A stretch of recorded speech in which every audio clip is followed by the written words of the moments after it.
family, and welcome to Summer Reading. My name is Miss Hancock, and today I'm going to read the book of Fireflies by Julie Brinkley.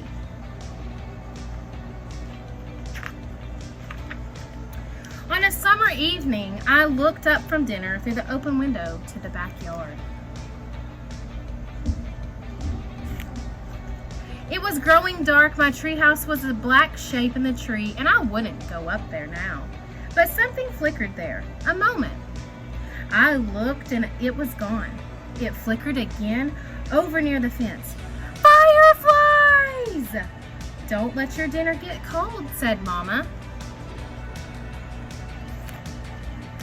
I forked the meat and corn and potatoes into my mouth. Please, may I go outside? The fireflies. Mama smiled and Daddy nodded. Go ahead, they said. I ran from the table down to the clear cellar to find a jar. I knew where to look, behind the stairs. The jars were dusty and I polished one clean on my shirt. Then I ran back up, 2 steps at a time. Holes, I remembered, so they can breathe. And as quietly as I could, so she wouldn't catch me doing them, I poked holes in the top of the jar with Mama's scissors. The screen door banged behind me as I ran from the house. If someone said, "Don't slam it," I wasn't listening. I called to my friends in the street, "Fireflies!" But they had come before me with polished jars and others were coming behind. The sky was darker now. My ears rang with crickets and my eyes stung from staring too long. I blinked hard as I watched them. Fireflies. Blinking on, blinking off, dipping low, soaring high above my head, making white patterns in the dark. We ran like crazy, barefoot in the grass. Catch them, we cried, grasping at the lights. Suddenly a voice called out above the others, I caught one, and it was my own. I thrust my hand into the jar and spread it open. The jar glowed like moonlight, and I held it in my hands.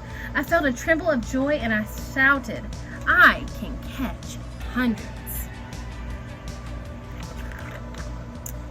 Then we dashed about, waving our hands in the air like nets, catching 2, 10, hundreds of fireflies, thrusting them into jars, waving our hands for more. Then someone called from my house, "It's time to come in now," and others called from other houses, and it was over. My friends took jars of fireflies to different homes. I climbed the stairs to my room and set the jar on the table by my bed. Mama kissed me and turned out the light. I caught hundreds, I said. Daddy called from the hallway. See you later, alligator. After a while, crocodile, I called back.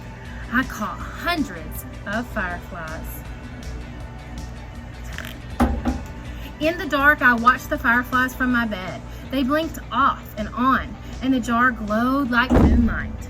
But it was not the same. The fireflies beat their wings against the glass and fell to the bottom and lay there. The light in the jar turned yellow like a flashlight left on too long. I tried to swallow, but something in my throat would not go down. And the light grew dimmer, green like moonlight underwater.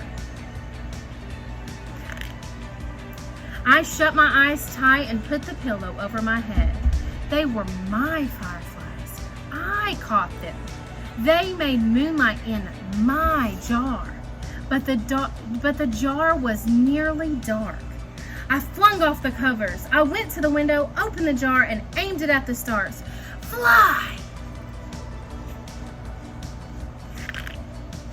Then the jar began to glow, green, then gold, then white as the moon. And the fireflies poured out into the night. Fireflies! Blinking on, blinking off, dipping low, soaring high above my head, making circles around the moon like stars dancing. I held the jar, dark and empty, in my hands. The moonlight and the fireflies swam in my tears, but I could feel myself smiling.